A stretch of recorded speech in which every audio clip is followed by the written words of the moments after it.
Welcome on into the Wild Willie Podcast Show. I'm Willie Cologne, and he is JJ, baby. What's been going on with your big Willie? How's everything been going this weekend on Father's Day weekend? Happy Father's Day to you, JJ, and happy Father's Day to all the great dads out there. This was our weekend to stand up in front of the family and I guess show the world that you are a present king and this is your kingdom.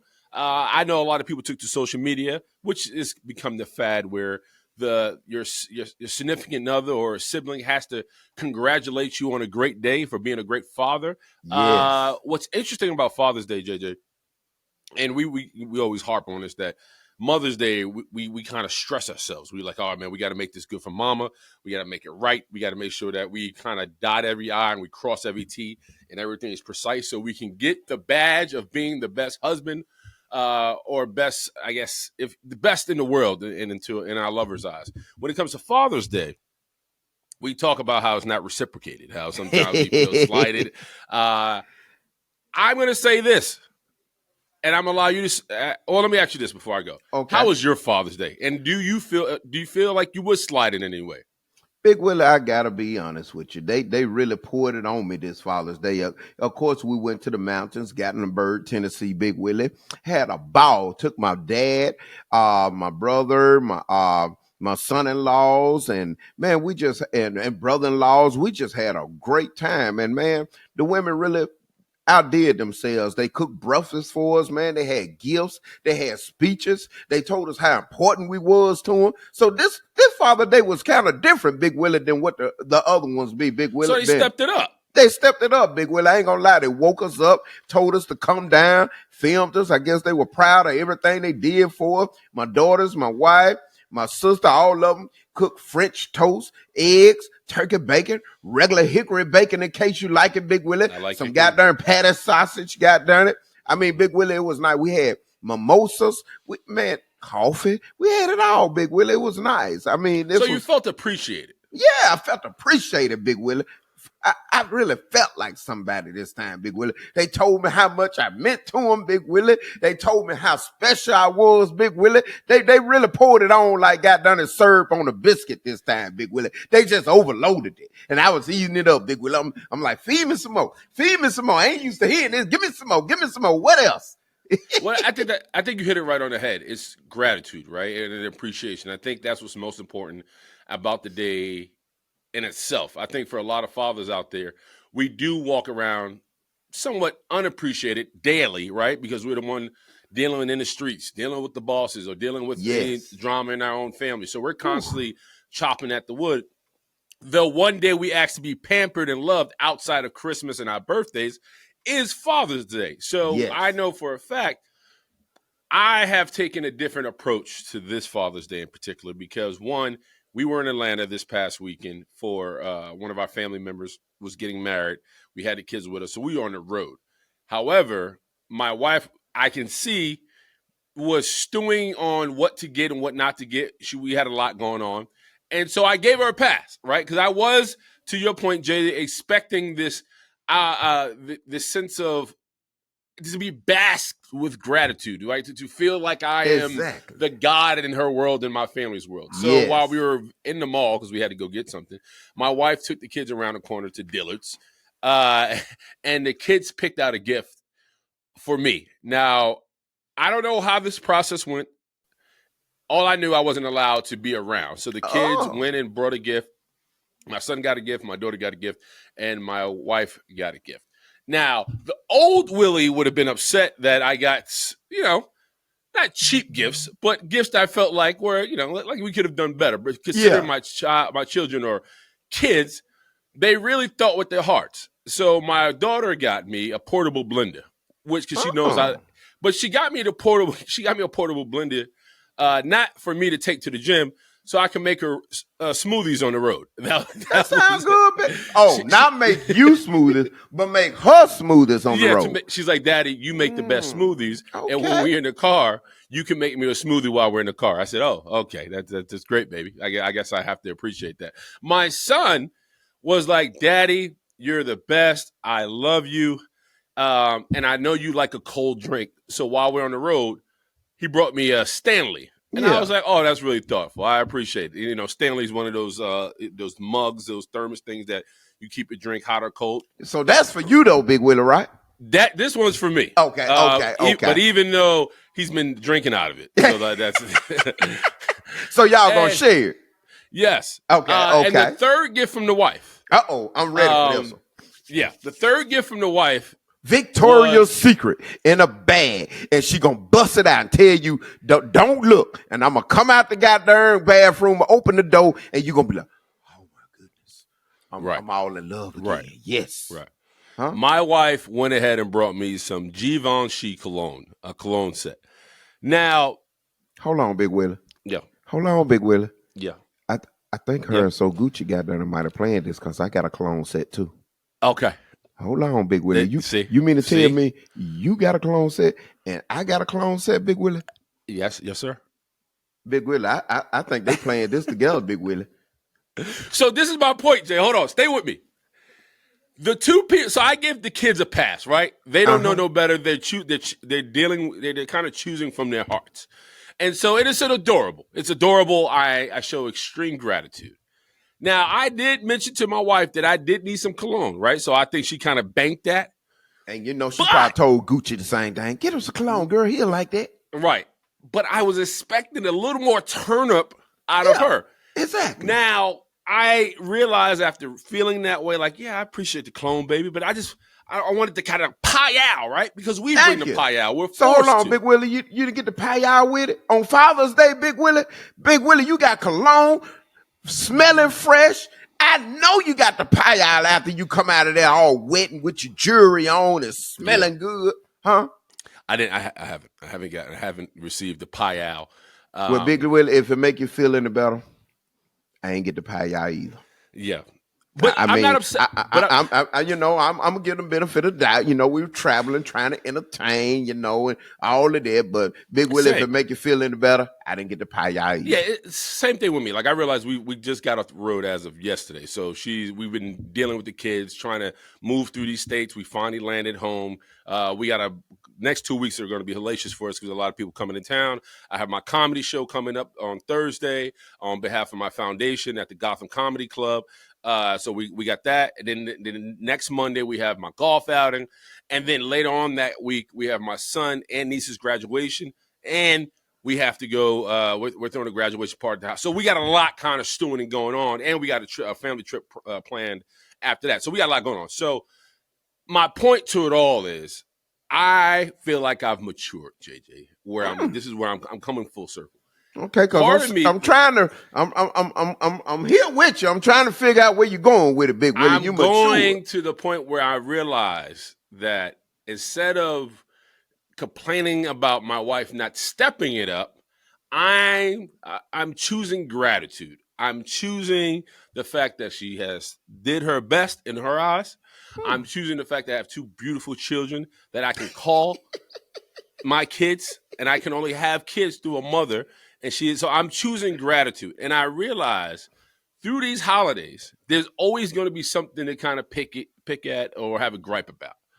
But I don't have a father right now, right? Okay. My father is in heaven. Okay. Every male figure that I could kind of consider like a father figure to me is gone. So I decided to take a different approach and say to myself, Willie, it's not about the gifts. It's not about anything other than realizing that you are loved. You have a wife and children. You have a family who loves you. Show gratitude, appreciate it, and move on. I got you. So that's where I'm at. But JJ, there's a plot twist. Okay, because I knew it was a twist. Today's my anniversary. Today is your anniversary. So what you're saying, basically, if I'm understanding you correctly, Big Willie, what you're saying is with the gratitude, you got to look at the things that's important and not always look at it as being about sex. That too. But considering it's my anniversary. It's your anniversary today. So now the come on gotta come on. Now, Big Willie, I know you got a babysitter tonight. You can't go Father's Day and anniversary goddamn and not get the pie-ow. No pie-ow, no gift. I got her roses. I got her balloon. The one gift I'm getting tonight, she's allowing me to order my choice, meaning that it doesn't matter if the kids like it or not. I get to choose what we're going to eat for dinner. That So sounds that's the good. So one. what you come up with to eat for dinner tonight, Big Willie? What I'm a she sucker for allowed you your Chinese. choice? Yeah, I'm a sucker for Chinese food, so we may have some Chinese? Chinese food tonight. Uh, But overall, man, back-to-back days, Father's Day, anniversary, this Tuesday. Even though I'm showing gratitude, I'm still expecting that kind of final act where my wife is going to come out and be like, "Come here, big fella. There you go. Get it," and just throw that thing on me. We're going to keep hope alive, Big Willie. I got confidence in her. So with Father's Day behind us, thank you to all the love and support. And shout out to all the dads out there who show up in multiple ways. The coaches out there, the teachers, the principals, those who are father figures in a lot of different people's lives. We salute you, and we hope you continue to do the great work and service to kind of provide our children a trail where they can be better and be better for themselves and society. So shout out to all the fathers out there. I know I feel appreciated. Yes. My children made me feel appreciated. My wife didn't forget Father's Day. We did have a lot going on, so I give her a pass. But now it's our anniversary today. We are celebrating 8 years of marriage, which I am extremely happy Congratulations, with. Man. And JJ, you technically, how many years you're in? We've been married since 2018, so it'll be. So you're 7. Big Willie, do you know? I just thought about it. We talked about this not too long ago. Yes. Your anniversary and my anniversary is close because my anniversary is June 23rd. So correct. I'm Yours hoping like you, Big Monday. Willie, got done. Hey, so I'm going to have to come with it now. Father's Day, you kind of slid by, but anniversary, you're going to have to come on with it. Come on with it. Come on with it. Come on, goddamn paya. Wake up, goddamn another paya, and go to sleep with some paya. Right. So that's what we're expecting. I want to say this, JJ, because you're the elder statesman of the two of us. For those who are married, I think anytime you have a chance to look back, I was able to talk on my radio show this morning. I was on WWFN The Fan, and this subject came up. Excuse me. One of the things I realized out of everything we go through, dealing with finances, dealing with people, dealing with the family, dealing with, all marriages kind of go through their windows and periods of this, sometimes being ultra together and then sometimes feeling disconnected and apart from each other, where you're like, man, I'm not fucking with this person, even though I love this person. And I was telling my co-host, Jerry, who did a phenomenal job, we were talking about, like, as you get older in your marriage, one thing you don't want to lose is liking that person for that person, right?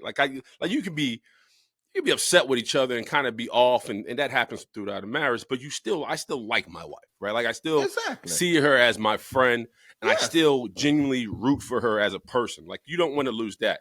And it's interesting because I think I've been around, and JJ, I think you've been around the same, where you come across people who are long in the tooth in reference to their marriage, meaning they've been together 15 to 20 years. And when you're sitting around them, you can tell these two people hate each other. Oh, yeah. And the reason we also brought it up, Jay, because, and I'm pretty sure you have witnessed this because your kids have gone to college, even though they're back. I'm at the point in my life where a lot of my friends' kids are graduating. They're moving on to college. So now they're becoming empty nesters. And now they have to reintroduce themselves in their marriage to, you know what I mean? So now now the kids, you have 2 or 3 kids. It's like starting over dating again, Big Willie. Right. And so I'm seeing this thing where the empty nesters really have to kind of say, all right, I gotta date my wife all over again. You're home checking in with just you and your wife, and you're looking at this person like, who the hell are you? You know what I mean? And so I want to continue to not, it's cliche to say never stop dating your wife, but I want to continue to invest in my wife outside my kids. You want to keep the fire burning, basically. Yeah, and I think that's important, right? Because, we could talk about sex and we could talk about all that stuff, but I enjoy sitting down, talking to my wife, listening to music, and eating and talking about the world or whatever, right? Like, I enjoy our conversations when we're not kind of at each other's throats about whatever. But I also realize I don't want 10 years from now, Jay, where the kids are off, things are going well, and we're just walking around this house like, so who are you again? You know what I mean? Like, I don't want that. So, but I think that starts now, and I think that's a year-to-year effort that you continue to do. Am I wrong in that? No, I tell you, I say it all the time. You can't never stop dating. You got to always date. I mean, because once you start dating, goddamn, it is just like You're just roommates. Then you always got a date. And if you don't want to be a roommate, keep dating. That's a great word. That's what I'm afraid of, Jay. Mm-hmm. I don't ever want to feel like a roommate. Exactly. My mother and father were roommates for a long time, and I Exactly. realized that because when my dad got sick, and I talked to my mother towards the end of after he died. One of the things she said, she was just like, me and your father became friends once he left the house. And I was like, Wow. what? And I I know was you like, like, once huh? it blocked. I was like, you guys married for 36 years. And Exactly. she's like, the last 3 years when he left the house, he he felt like my friend again. And I listen, I knew my parents had a lot of shit going on. They didn't have the best relationship. A large part of them staying together was me and my brother. My mother was Mm-hmm. a small woman. She was growing 2 pit bulls in a project apartment. She needed Yeah. the iron fist in the house, and so she went through a lot of shit to keep us at bay. And I mean, she got 3 successful kids out of it, right? So Yes. it worked, but I think she was tormented and dealt with a lot of shit. Nevertheless, man, I do sit around and be like, man, I don't want that for anybody's relationship, right? Uh-uh. Like I don't want to lose the friendship in our relationship. That's the key Yes. component.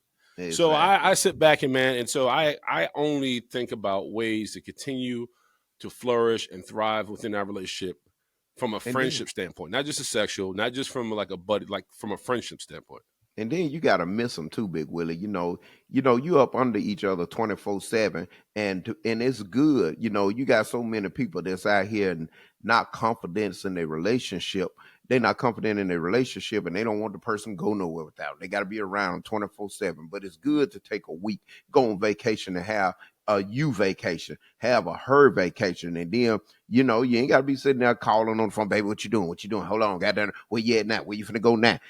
I mean, that's insecurity. Let that person go. You tell them. Me and So Gucci do it all the time. We tell them, goddamn, baby, we'll talk to you when we get back. And when she come back or when I come back, man, it's like fire because it give you time enough to miss it. It's just like when you gone and you on the road, you playing your game. You don't see Aikisha or whatever, you come back. It's like that fire. You can't wait to get home to see her because you ain't seen your wife and don't know when. You've been out here fighting with these players for all game, all practice and everything. You finally go home, here she is. It's just like love at first sight when you do stuff like that. But when you up under, you don't want to give them no breathing room, Big Willie.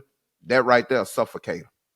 When's the last time you hit the road without So Gucci? When's the last time you We had do it like a at me least once or vacation? twice a year.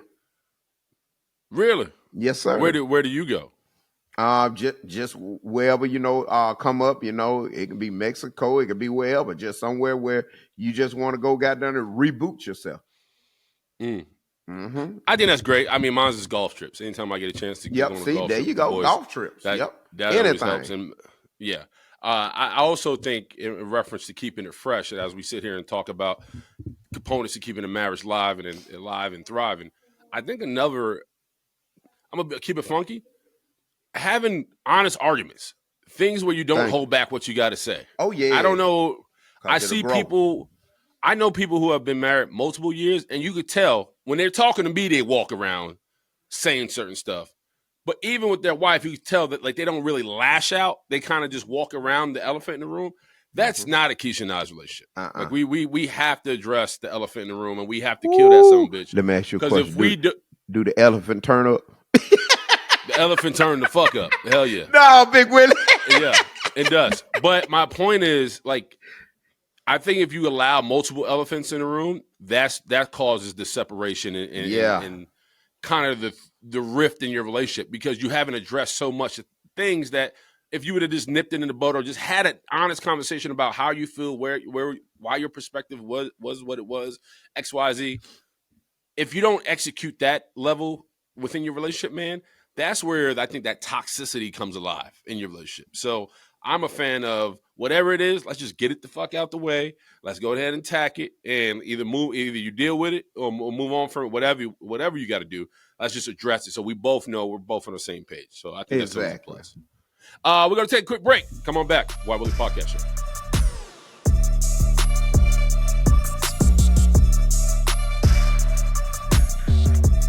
Welcome on back to the Why Willie Podcast Show. Thank you for everybody who continues to support JJ and I. It is time for Hot Topics. JJ, do you know who Steve Carell is? Big Willie, I've been seeing him all over social media. He gave a darn good speech, and people got darn really admiring, his speech that he gave. Yeah, so if you don't know who Steve Carell is, he was in 40-Year-Old Virgin, one of my favorite shows of all time, The Office. He plays Michael Scott. Steve Carell, man, did speak at the University of Northwestern. He held a dance break with graduates to That's Not My Name by Ting Tings and sharing his own wisdom. He sealed grads to turn their jealousy into admiration and use it to fuel your ambition in a positive way. Steve Carell has done a great job, man. He continues to thrive once again in the business. And JJ, it got me thinking. For somebody who is as accomplished as you are, JJ, you have accomplished a lot in your life and continue to accomplish a lot, man. If you was to speak, right? What high school did you go to, JJ? Or what Merle, the college? University? Mustang, baby, home of the goddamn ball players, all pro. Got done at the James Hollywood Robinson, Othello Hunter, Lindsey Hunter. I could keep going on and on. Ronnie Henderson. I mean, when do you want me to stop? If you were to go back and be a keynote speaker at your beloved high school and you were talking to the kids, what advice or level of gems will you display upon the people or upon the kids for the future? How could you get them prepared with your words of admiration and ambition? Hard times are good because goddamn it, the more you suffer, the more you goddamn it or dig yourself out of the hole to come up out of it. I tell them, don't never give up. Keep focused, goddamn it. When it seems you like you can't go no more, just goddamn it, study, goddamn it, grind, study digging in the mud, and believe me, all the efforts that you putting up into a situation. When it seems like things ain't going right, you don't realize that you don't planted a seed to grow goddamn it tremendously more than you can ever imagine. So it's about planting the seed, watering it, fertilizing it, and watching it grow because it ain't gonna goddamn it ain't nothing that's gonna be an overnight goddamn it success. Anything that you do, you have to put work up into it. And if you goddamn it just maintain, stay a course, stay on the road, don't give up. I promise you, Big Willie, you'll see stuff just sprouting out like wildflowers. I mean, like cucumbers and watermelons on a vine. It's gonna spread so good, Big Willie. You're gonna be like, dang, all of this right here, but it's because you didn't give up. Even the hard time, you studied, got there and got it in the mud. You didn't give up when you just couldn't see no daylight, when you had headaches, when you got there and just felt like the world was against you, nothing going right. You didn't give up, and that's what makes you successful. All right, round of applause to J.J. Williams, ladies and gentlemen. Thank you for coming back to your great school. J.J., I think you're spot on. Something hit me this morning. I was reading, and it kind of lit a light bulb in me. And what I was reading said, if you realize how fast people get over the dead, you wouldn't give a damn what people think about you. Meaning, bottom line is, go live your life, because at the end of the day, people can only celebrate you for 24 hours and life goes on. So stop worrying about how people perceive you, care about you, or how people judge you. Because if you live in your truth and your passion, or you're searching for your truth or your passion, you, to your point, JJ, as you just stated, you go balls to the wall for it, right? You don't give up. And at the end of the day, you're the only one that's going to start your story and the only one that's going to finish your story. That's something I would tell a lot of kids, man. I also, I've been reading this book called Atomic Habits. It's a very famous book. And one of the things in the book that I really kind of digested was, one, develop your system, right? Build a system for yourself and build a system in which makes you efficient. And two, also realize, like, fear is like an onion, right? The more you peel at it, it's gonna make you cry. It's gonna make you hurt. But when you get down to the core of that thing, it's very small. It means nothing, and it can't hurt you. So, but the problem is, we get so terrified of how big and how gigantic that onion is. We're afraid of what that onion can do once we crack that thing open. But we realize when we peel it down, there's nothing there, right? We're manifesting all this fear, all this insecurity, all this anxiety, all this pressure. And one of the other things I read, and I would tell a lot of kids, man, when it comes to time, it can be perceived as pressure or help, but it's all how you use it, right? I think a lot of us, JJ, we feel a lot of pressure when it comes to time. Like me, we talked about having a midlife crisis last week, and me being 42 years old, you being a little old in age. people get around that become middle-aged men and they feel like time is against us, right? They look back a little bit like, what have I done? What have I accomplished? And when they look ahead, they be like, man, I'm going to be, if I'm 50, I'm going to be 60 in 10 years. Holy shit. They start speeding up life. They try to live faster. They try to live freer. When at the end of the day, it's not about living fast or free. It's really just maximizing each day to the best of your potential and letting life and being present. You know what I mean? So I think that's what I would tell a lot of these kids, man. One of the things I get frustrated because my niece is going on to college. And I have a lot of nieces and nephews that are kind of pushing along to college. You can tell there's a sense of excitement, but there's also a sense of worry. And that's natural, right? You're leaving the family, you're moving to another place, you want to make it. But I think another thing has to happen for these young kids. They got to dare to be great. I think kids don't dare to be great. And you said a mouthful. They kind of hope to be great, right? They hope. Like, no, dare yourself to go do what you don't think you can do, and you'll be surprised with the outcome. Most definitely. What did you tell your daughters when they went to college? I told them, welcome to the real world. I told them, got done, and now all that got done the talking I was doing, and all the late nights when I was telling you, I don't care what time it is, if it's 2, 3, 4 o'clock in the morning, you're going to study and you're going to make sure you do whatever you got to do to pass that test. I don't care if you get in from at 12 o'clock from a competition. I say, because this is how life going to treat you, and you need to learn now, because what you do now and how you prepare yourself to take this test is the same way you got to prepare for the real world. So I told them, welcome to the real world. Now you're going to understand where all that teaching came from and what you got to do to be a young lady to be successful. When your kids were at college, was there ever a moment with the girls where they wanted to come home and quit? Big Willie, if they did, they didn't tell me, because for one, they knew what I expected out of them. And for my daughters, we don't want to let daddy down. We want to make sure that we do what we got to do to make daddy happy, because we know what daddy expects of us. And right now, today, Big Willie, it don't stop. I still teach them about what we need to do now. And I just talked to them the other week and I told them, I said, baby, let me ask y'all a question.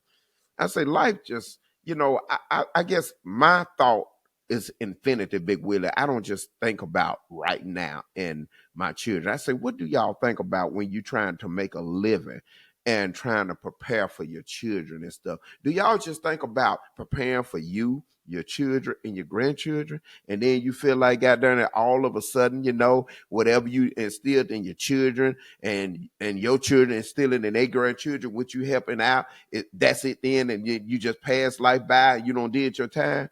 Well, yeah. I said, no. I told him it go deeper than that. I say, it's time right now where y'all don't did things that nobody in our family has did, where you can make a difference in your children in generational life. I say, this go farther than me. This go farther than y'all. This go farther than your grandchildren. I say, we're building something now for our generation to come, where we can make a difference for the generational family that we'll never know. So that's what I teach them. Don't just prepare for now and your children and your grandchildren. Prepare for the ones that we'll never know. I do think it's fair, to your point, when talking to the girls, it's easy to be present. I think that's what makes Aikisha and our relationship great. I'm a very present person, but I'm not a very down the road person. Like that, like, what does 3 years look like? Where should we be heading? What's our trajectory? Keisha's not a very present person because she's always looking ahead and kind of fighting ahead. I think that's the lioness in her. Like, they're always on the hunt, always searching. And so that's why we kind of coexist, because, what I'm weak at, she's strong at, vice versa. But I also realize when it comes to planning ahead is also having realistic goals, right? Not, sometimes we turn around, we kind of scoff at the small wins and always searching for the big wins in life.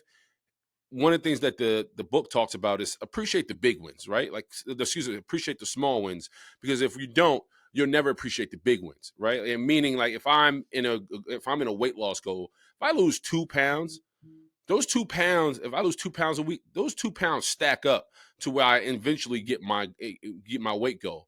But if I'm constantly kind of like, oh, those 2 pounds were nothing, and those 2 pounds were nothing, I'm never going to appreciate the effort I am doing to lose those 2 pounds. So those are little things like that, man. And it's frustrating too, because I think so many people, everybody, especially I blame everything on social media.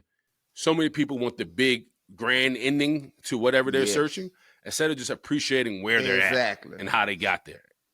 Exactly. And so that's where I'm at. Moving along, Jay, do you know who Cam Skattebo is? Cam Skattebo is a draft pick that was drafted out of Arizona State. He plays running back for the New York Giants. The Giants drafted him this Oh year yeah, I know who that out of is. that. Yeah, Yeah, that's supposed to be the one everybody talking about, like your running back over there at 49ers. What's his name? Christian Yeah, McCaffrey. supposed to be another I don't know Christian if he's McCaffrey. I don't know if he's Christian McCaffrey type. I mean, they're both white, Yeah, that's but what I'm saying. That's what they talking yeah, about. got you. Yeah. Yeah, no, he's more of a bruiser. But the interesting is, so Cam Newton took to his podcast 4th and 1, and the reason why Cam Scatterbo came across the headlines is because he didn't know who Calvin Johnson was. Now, Calvin Johnson is a Hall of Fame receiver that played for the Detroit Lions. He's actually out of my draft You know who class. Calvin Johnson was? Cam Scatterbo didn't know who Calvin Johnson was because Calvin Johnson was at Giants minicamp. And he was walking the field, and it was like, man, what do you think about seeing the Hall of Famer Calvin Johnson? And Cam was like, Scatterbo was like, who's that? And so Cam Newton took offense to that. Yeah. And he was like, man, I would too. you as a professional football player have to know the greats before you, right? You have to know the people who paved the way and continue to thrive. Because once you're retired out of the NFL, you're still an ambassador of the sport and the league. Calvin Johnson was a bad man. Yes, he was. Calvin Johnson wasn't. Was that the one they call Megatron or something? That is true. They called it exactly. So I know. And so Cam Newton went on to say this because I guess he was pissed off about it. He goes, they're looking. He's talking in reference to Cam and these younger generation of ball players. He goes, they're looking at everything on YouTube. And granted, to Cam Scatterbo's defense, a lot of what he sees has been probably on YouTube, and he plays a sport that's a mass sport. And Cam suggested that every ball player should spend about 30 minutes to maybe more than an hour or two really researching the people who either played your position at a high level or people who actually played the game at a high level and are Hall of Famers. JJ, I was privy to playing for a historic organization like the Pittsburgh Steelers. One thing the Pittsburgh Steelers did a great job of, and I wish more teams did. I only play for 2 teams, so I only know about the Steelers and Jets.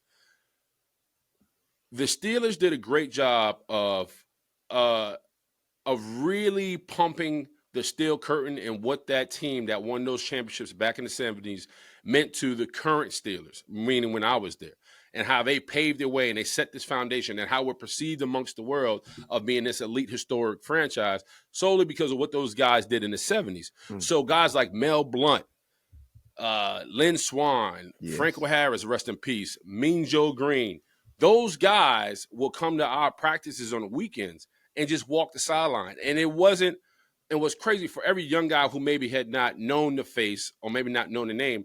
There was somebody present on our team like, hey, man, you need to go talk to Mel Blount, or you need to go talk to Joe Green, or you need to go say hello to such and such, because that oral history only gets passed down from ball player to ball player. Yes. And I can't tell you from time to time, man, when I'm in Pittsburgh, I'm genuinely, and I have so much gratitude in my heart that I can shake Mel Blount, who's a Hall of Famer's hand, and he knows my name. I can walk up to Mean Joe Green, give him a hug, and he knows my name. And the fact that it's not only respect, but I know who he is. There's not a play, like even Mean Joe Green hasn't played since like the early 80s. But nevertheless, man, he's such a historic figure in the game of football. It would almost be embarrassing if I call myself a true Steeler if I don't know who Mean Joe Green is. I think for these current guys, whatever franchise they play for, it's up to the organization and the present guys who are a little more seasoned in that locker room their history to kind of grab these young guys and say, hey, man, you need to know who that guy is on the wall. You need to know his name, right? It all means something. So I'm with Cam. It seems like there's a disconnect, and maybe it's nothing disrespectful, but you gotta educate the youth. This is why you don't burn books. You got to give them their history. Exactly. And so I'm with Cam Newton on that. And then you got so many players, Big Willie, in this day and time right now. It ain't about the older people, the elder people, the ones they should know, the one they supposed to keep up. This generation so cocky, they feel like it's about me now. You know what I'm saying? It's about me. Right. It's a lot of immatureness up in them. They haven't matured enough and been hit enough and been grinding enough on their field, got done it to be in a position where they could kind of respect the elders and knowing who this is and knowing that because they're cocky now. Look here, boom, I got into the NFL. Boom, I'm making goddamn money. It's about me now. I'm finna prove who I am. That's the mentality the Right. younger ones got. Even you said back in the day, you ran across rookies and stuff that be like, yeah, it's about me. Goddamn, I'm doing this, I'm doing that. Who are you? I'm gonna show you. I'm gonna show you. And y'all say y'all had to tone them down. Oh yeah, I mean that's definitely a thing. But I also think one thing guys have to start doing is knowing their football history. Yes.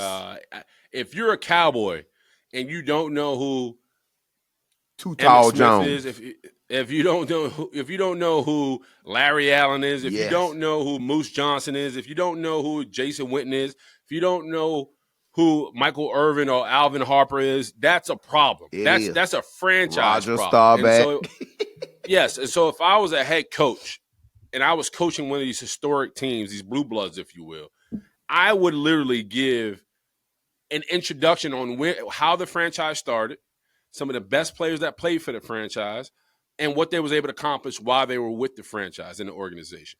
Because you have to teach these guys. If that was me, especially during this time of mini camp and OTAs where you have this time, you gotta entrench these guys into what you're trying to do from an organization standpoint. Even me being a Jet, if I didn't know who the hell Wayne Cabret was, or Joe Namath, or Al Toon, or Curtis Martin, or Anthony Beck, or Brian Cox. If I didn't know these guys and I call myself a Jet, then that's embarrassing, right? Yeah. That's tone deaf.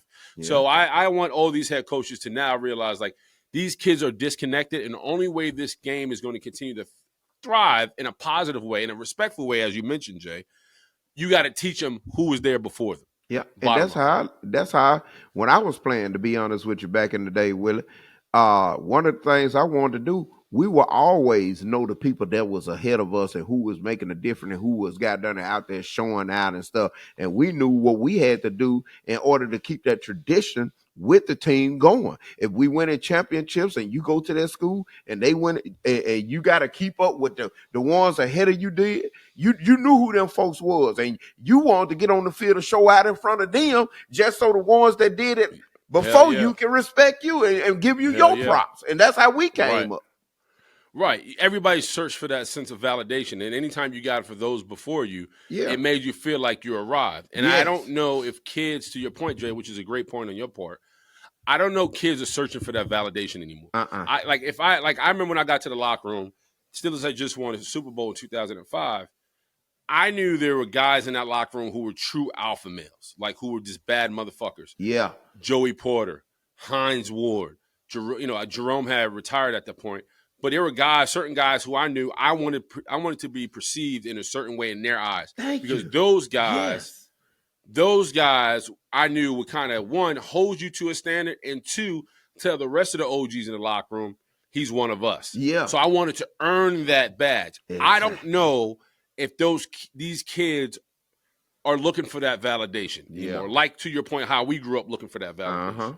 And that's where I think Cam Newton is trying to say, like, knowing these guys' names, knowing what they're able to accomplish, and then trying to either beat or mimic their success only sets a new standard from where you're at, right? Mm-hmm. Like, if you're a receiver playing for Detroit, if you don't know who Calvin Johnson is, then you're a fool, because that man has stats on top of stats. So your job is to either equal those stats or beat them, so you could be another figure on the wall and another great people hail. So that's just a different conversation. But I also realize you make another great point. The validation also comes with being a bad SOB at your job. Yes. And when you're a bad motherfucker in front of your job and you're able to kind of keep that on repeat in front of the OGs, so to speak, then you can sit at certain tables, without. And that's what we always fought for when we would come up in the game. Yes. All right, we're gonna take a quick break and come on back. Why Willie Podcast Show.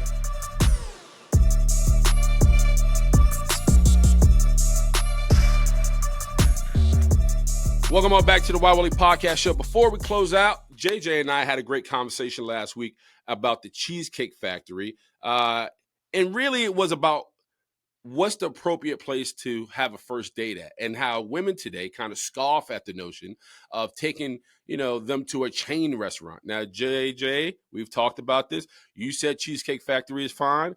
I said Cheesecake Factory is fine. We took to the people, and Brittany, our lovely producer, has this to say. Yep. So of course we got a lot of comments on this. I'll try to. There's a bunch, so I'll try to go through these pretty fast. But Sugar Brown 37 said laughed at JJ saying calling it factory cheesecake. A lot of people laughed at that. Big Willie, hold up, Big. You gonna leave me out there on the limb like that, Big Willie? You ain't correct me, man. I didn't even hear Big it. Willie. I didn't even hear it. That's so funny. And then they said Cheesecake Factory is fire. First date, lunch date, dinner date, solo date. The cuisine is pristine. And women complaining about Cheesecake Factory on a first date are being fake. If it's a guy they're really into, they'll settle for those cracked chicken biscuits at Popeyes. They're being extra at the moment because they want to feel special. So that's one opinion.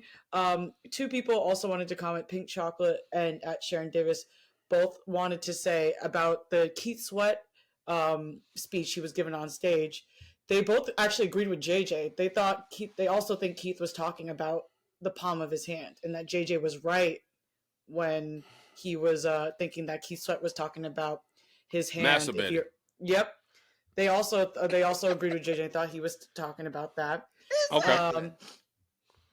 And so Pink Chocolate goes on to say, why can't she be a baddie who knows how to cook, clean, and manage a household? She can be all three.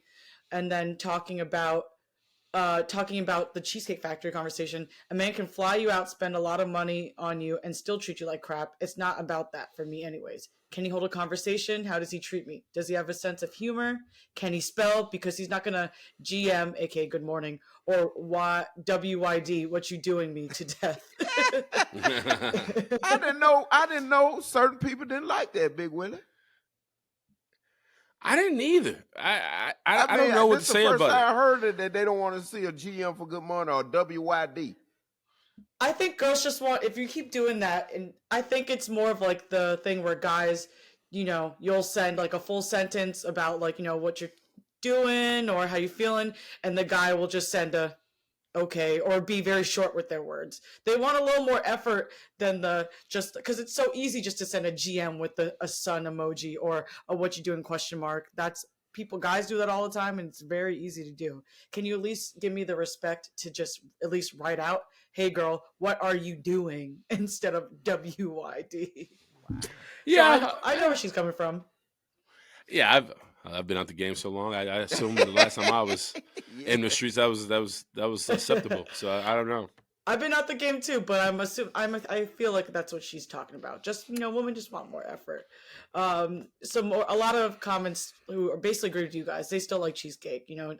At Natalie says, I'm not looking for any extravagance on the first date. I'm probably going to be nervous, so I'm not even going to be that hungry right away. I'd rather cook for our first date or order pizza and watch a movie at the crib. We got to chillax on that first date. Another person at Unique and Divine said, I would love cheesecake on a first date. I think women nowadays are delusional AF. Sorry, not sorry. Just to carry the conversation a little bit, I think that's 100% correct. I think if you're asking a guy to take you to a 5-star Michelin type restaurant on the first date, is it really about the date, or is it really about the experience? Exactly. You know what I mean? Is it really about getting to know the person, or you want to tell your girls, he took me to blah, blah, blah, blah, and we had this, and I ate here. So it's more of a notch on your belt that you didn't pay for a meal, but you got to experience the restaurant. So it becomes tricky, man. But I think a guy, I feel like I know within the first 10 minutes if the girl is excited to be on this date with me, or she's just, she wants a free meal and kind of whatever happens. I'll read the one detractor who said no. A guy, Dave P. Fit on Instagram said, if you bring a female to Cheesecake Factory on the first date, you are probably answering your own question. Why am I single in my late 40s living in my mom's basement, playing GTA 6 nights a week and refusing to hit the tip button for your door dasher? Man. That is one guy who is against brutal. cheesecake for the first date. Wow. Oh, man. Well, JJ, cheesecake for the win. I'm going to get out of here. It is my anniversary today. I'm going to try to... because it's your anniversary. I know you got big plans, and me and Britt don't want to be the one got there to hold you up. Oh, don't blame us. I appreciate that. All right. I'm Willie Claude, and he is JJ, baby. We'll see you next week to see how Big Willie got their anniversary went. We'll see how it goes. All right. Appreciate it. Peace, y'all.